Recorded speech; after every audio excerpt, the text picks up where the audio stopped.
Good morning, Flosstube. I'm Little One. And I'm Lynette here at Homesteading on the Homefront. Try not to be so shocked that we're coming to you in, I think it's been, 5 days since our last video. But we are back in Newport this weekend, and the lighting here is so great that I wanted to be prepared and show you all the things that I should have shown you last week. So we are back for episode number 29. It is August 5th, 2019. So, lots to show you. First up, we're going to do whips. August 1st was the start date for the Anna Grader Sal. This originally was a club piece, and then it was released at market this year, and I just love this piece, and I'm happy to say that I'm loving stitching it as well. Let me show you what I've got so far. Not a ton done, but I started with the alphabet, and now I'm down into the eyelet alphabet. Now, those of you with sharp eyes will notice that I am changing things up a bit. In the original, there's A, A, B, B, C, C, D, D. Well, you know that I like to use thrift store frames, and I have a beautiful black 12-inch square frame that is going to look great with this. But this chart is 149 stitches wide by 161 high. So it's not quite a square, but it's almost.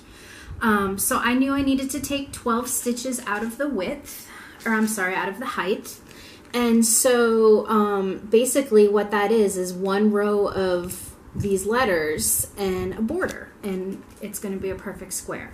So that's what I did. I decided I was only going to do one of each letter, and then take out one of the borders between the row, and I'm good to go. And I wanted to show you how I went about doing this. If you look here, you can see my math, because math is fun. I wrote down the counts of linen and the size that the finished project would be. And when I knew that I had my 12-inch frame, which now, of course, the opening is not 12 inches exactly, because usually it's half an inch less. So the opening is about 11.5 inches. So when I did the math, I realized that I really needed to do this on 28 count linen or 14 count Aida, so that I didn't have such a huge margin. If I had used 30 count linen, I would have had 3/4 of an inch on each side, and that's too much of a margin for me. And so then you can see my little scratchy notes, right? So that, because I did this in Guam. I did these calculations in Guam. And so I wrote them down here so that I wouldn't forget, because if I hadn't written them down, I would have forgotten. And as you can see, I'm doing a mixture of the called for flosses and Victorian motto flosses. So I'm loving the colors so far. I think this is going to be a great stitch. And I'm making one other change that I wanted to briefly mention. You know by now that I love genealogy. And so I have decided that for all of the samplers that I make from here on out, I am going to use that opportunity to honor one of my ancestors. Probably one of the women ancestors, usually. And so I decided that I wanted to do that with Anna Grader. I did not want to do Anna Grader here. No offense to Tanya. I know that was part of her, was it her grandmother's name? Yes, it was her grandmother's name. But I've spent a lot of time sorting through my grandparents' attic. It not only contains things from my grandparents, but my aunt and several other very distant cousins who didn't have kids, and so my grandparents had some of their things. Now, there were no samplers up there. I really wish I would have found a sampler. There was a knitting bag. And I was thrilled to find this knitting bag. It was disintegrating, it was falling apart, and there was I think there were a pair of mittens in there. But it was impossible for me to know who made those mittens. I have no idea who this knitting bag belonged to. It could have been my grandmother's knitting bag. It could have been my great-grandmother Augusta's knitting bag. It could have been my grandfather's aunts. He had twin aunts named Lou and Lo. It could have been theirs. And it could have been Lou and Lo's cousin Gracie, because her stuff was up there too. So I have no idea, and I really wish I knew. And so I got to thinking that what if I had found a sampler up there? What if it had somebody's name on it that I wasn't familiar with? Right? Like, let's go 100 years in the future.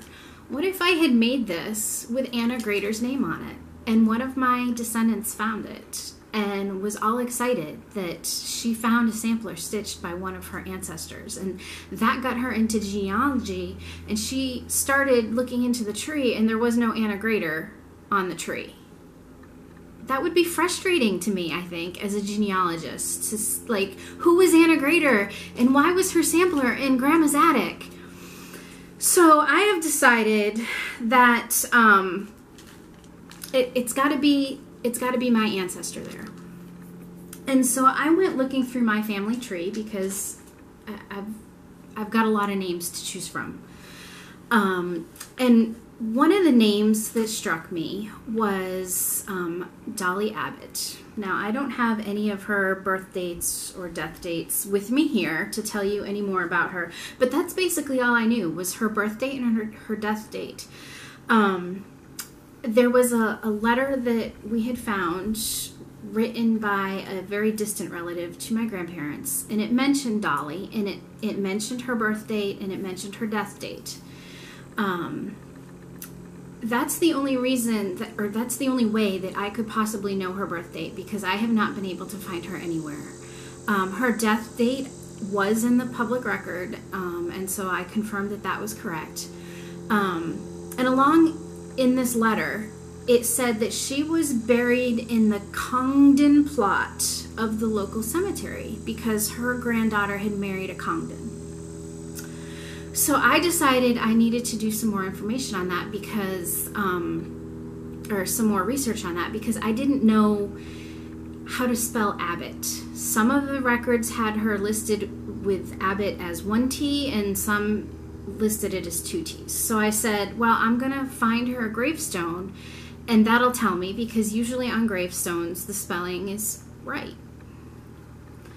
Well, I couldn't find anything online about the gravestone. And so, luckily for me, the cemetery was a 6-minute drive from home. So I hopped in the car and I went to the cemetery, and it didn't take me long at all to find the Congdon plot, because there was a huge monument to Julia Congdon and her husband. But there was no gravestone for Dolly Abbott. And so at first I was disappointed, and I was like, I don't want to do this with her name on it if I don't know how to properly spell Abbott. And then I realized, wait a minute, this is much like the case of my third great-grandfather that I stitched the Union Forever piece for.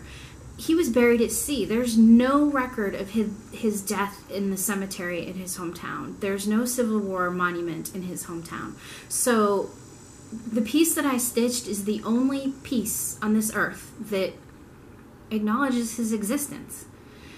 And so I realized that the fact that Dolly Abbott didn't have a gravestone was the one and only reason that I needed to make Anna Grader into Dolly Abbott, so that there was some record of her existence on this earth.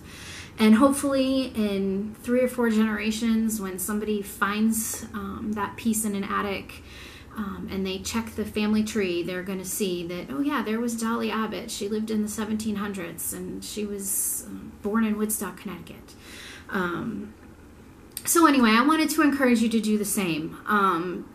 These pieces that we put so much time and effort in are going to mean more to the following generations if they're connected in some way to the family. So do a little bit of research. It doesn't take a lot of time. Get some names and use those on your samplers. And that way, hopefully, they will end up in an attic or on walls instead of at the thrift store. Okay, went off on a tangent. I'm sorry. But I wanted to share with you what my plan was for Dolly Abbott and Anna Grader. Okay, my next piece that I'm stitching is Old Man Tucket. I told you in my last video, this is my Newport project. And I really need to say thank you to my viewers, because when we came from Guam, we were very limited in what we could take with us. And so I had kitted up a certain number of projects and I brought them with me. And that was all I was going to be able to start because I didn't bring anything with me. But like I said, when my wonderful viewer in Tennessee sent this to me, I knew immediately I was going to change it to Newport.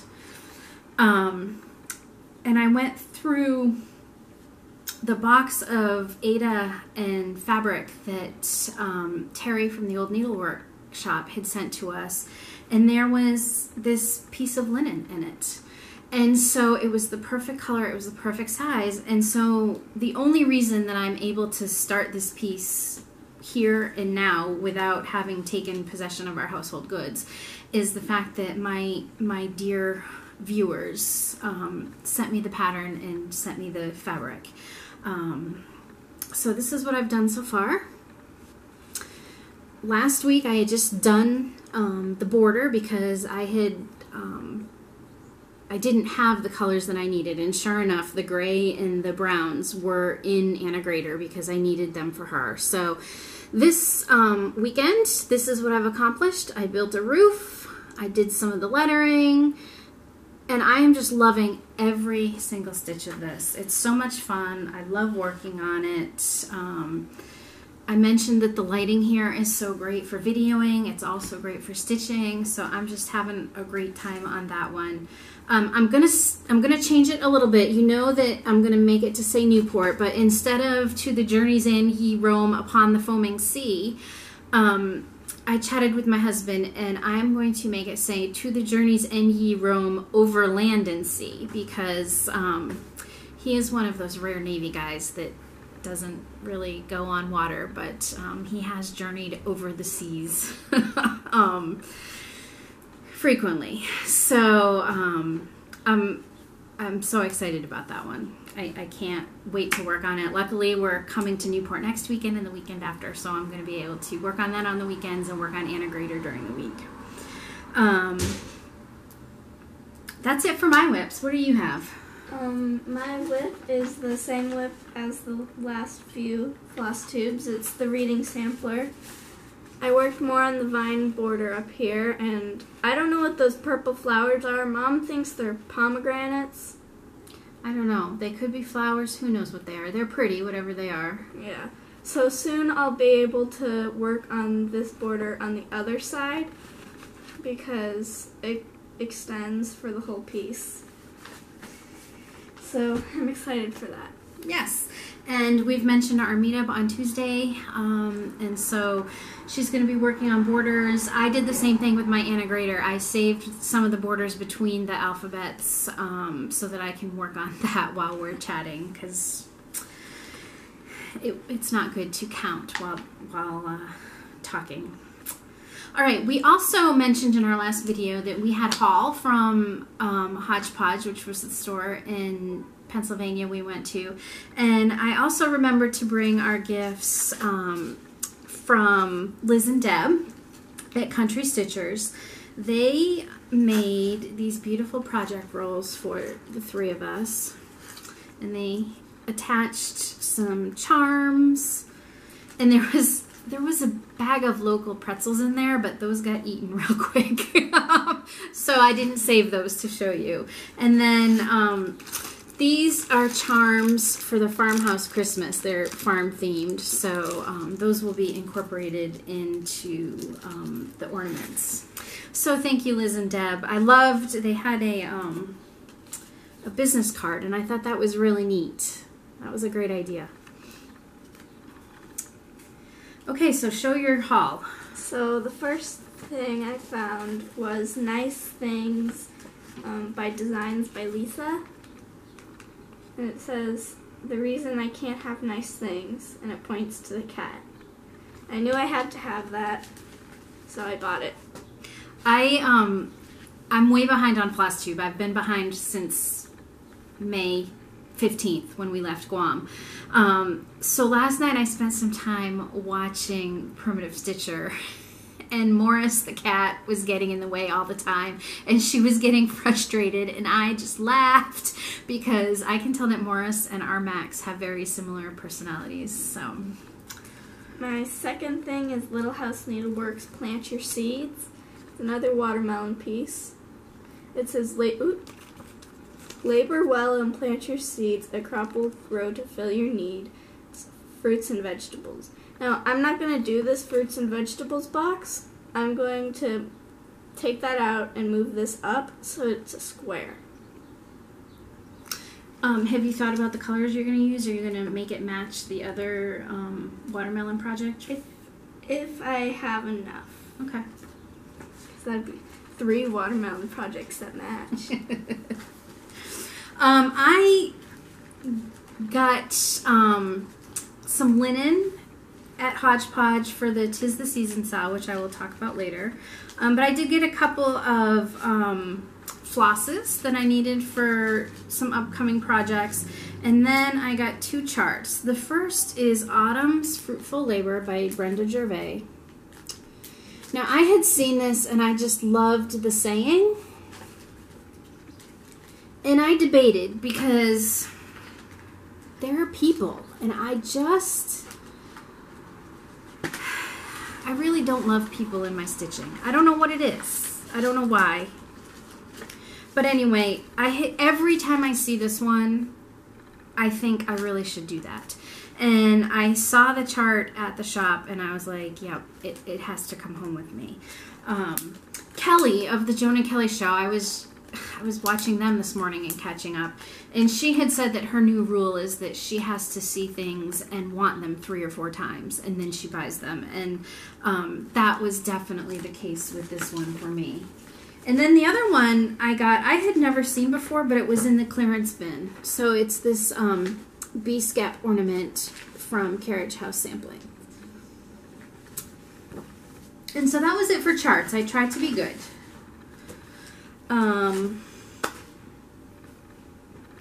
Okay, we need to do a giveaway redo because when we were still in Guam, I had this chart and this chart that I tore out of a keepsake's calendar, and I have not heard from the person who won. I went back and looked, and she wasn't a subscriber. But I forgot to say in the video that you have to be a subscriber, so that's why I said in the last video, contact me again. She hasn't contacted me, so it's time to give it away again. Now, luckily, I saved my sheet of paper from the first time, so it goes up to number 59. I don't know if you can see that. So little one. 1 through 59. Oh, they can't see it. It's too bright. 7. The result is number 7. Number 7 is So Createful. So Createful. Contact me. I will put my email below. You can message me on Instagram. Give me a while on Instagram because I find myself, I'm on once a week if anything, but that belongs to you. So message me and I will send you those charts. Congratulations.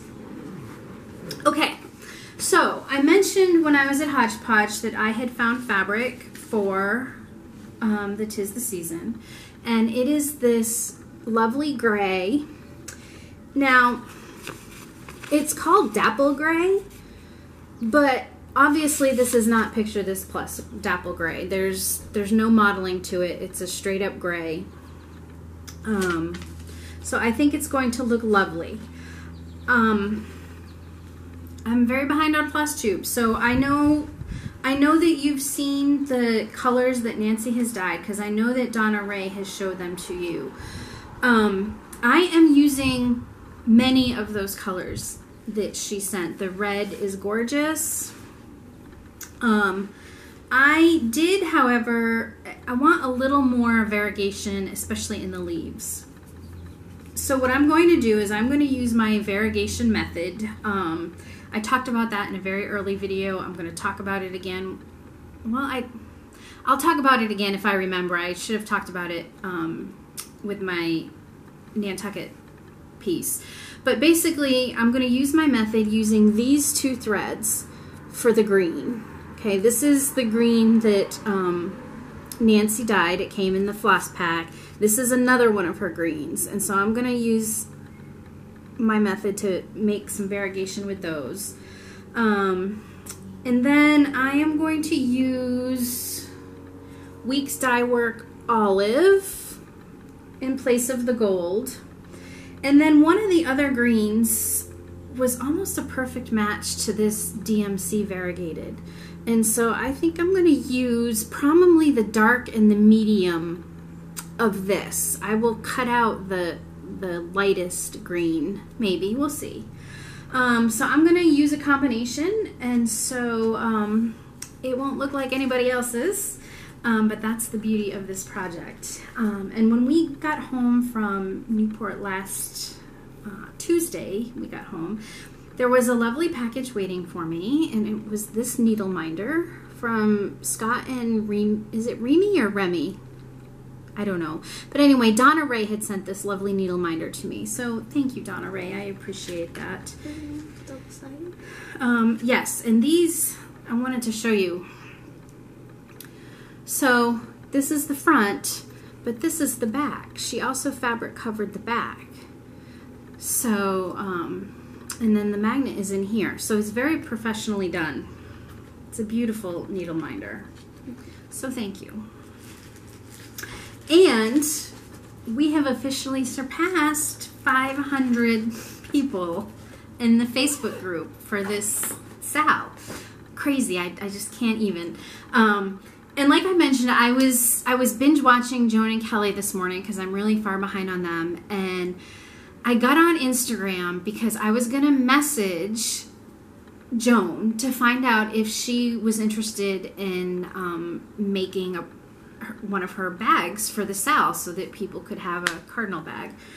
And there was already a message to me, so I responded back, and hopefully Mama Joan will be working her magic for a project bag for the Sal. So if you're in the Sal, or even if you just like Cardinals, because I know that Christine at Stitch All the Things is doing another Cardinal Sal. So yeah, whether you're doing this Sal or the other Sal or just like Cardinals, hopefully Mama Joan's gonna have something up her sleeve. Okay. I wanted to show you, I brought it down. I'm calling it a vintage stitch because that's what Joan and Kelly call theirs, and so I'm copying. This puppy I found in my closet at my parents' house. Can you see the date there? 1995, when I was still LSG and not LSL. I tried to find information on this project so that I could share it with you. Couldn't find it anywhere online. I am pretty sure it's a Leisure Arts. I know they did several of these. I know that there's a Thanksgiving one, and I think there's a 4th of July one with kids. I think they were based on vintage postcards. And so I wanted to show you the back because I wanted to high five my 1995 self. Because do you see this? Look at that. I didn't know I did that. So now I know exactly in 1995 when I stitched it. And as you can tell, this is a paper bag. So when Teresa at Kitten Stitcher did her framing thing and said that she has used paper bags, I felt better about myself. But yeah, so this, I don't know if you can see, these are not full cross stitches in the background, but most of the rest are. And I remember loving it at the time. And then I didn't love it, which is why it stayed at my mother's house and didn't come with me on my Navy journeys. But I think I kind of love it again. So I don't know, maybe I'll just hang it up for the month of February and I don't have to look at it all year round. But yeah, it's stitched on Ada because that's what I stitched on back then. But on a full coverage piece like this, you can't tell the difference. So that's my vintage stitch. If anybody knows the name of this or can confirm if it was really Leisure Arts or if I'm just imagining things, leave a message below, let me know. But I've got several more of these. I just have to remember to show them to you. So yeah, I wanted to, before I forget,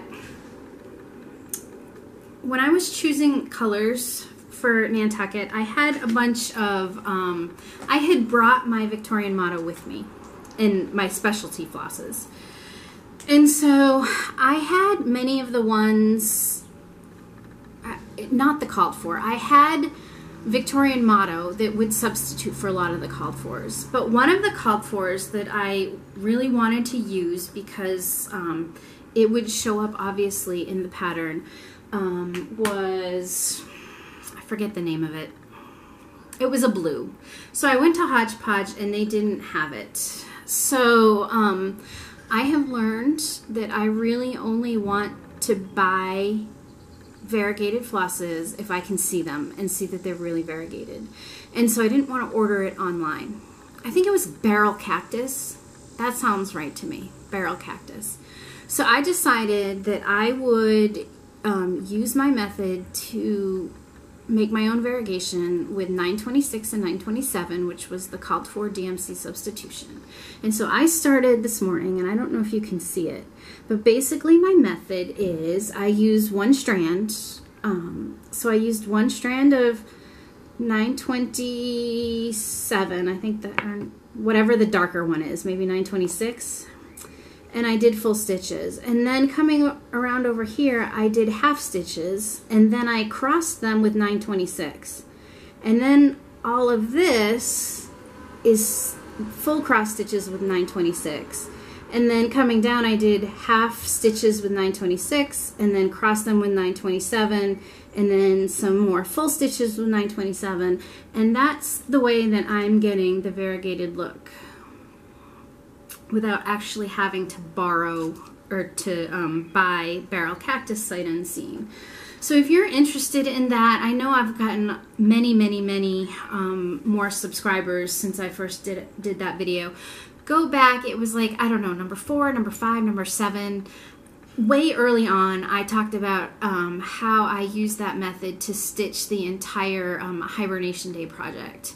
So go check it out. It has saved me on quite a few occasions from either having to buy specialty floss because I have so much DMC, or sometimes if I run out of the specialty floss, I can kind of use this method with DMC to mimic it and finish the project. All right, we're at 28:54, so that means the camera's going to shut off soon. That was good timing. We will see you again hopefully next weekend because we're coming back to Newport with good lighting. So until we see you again, fair winds and following seas.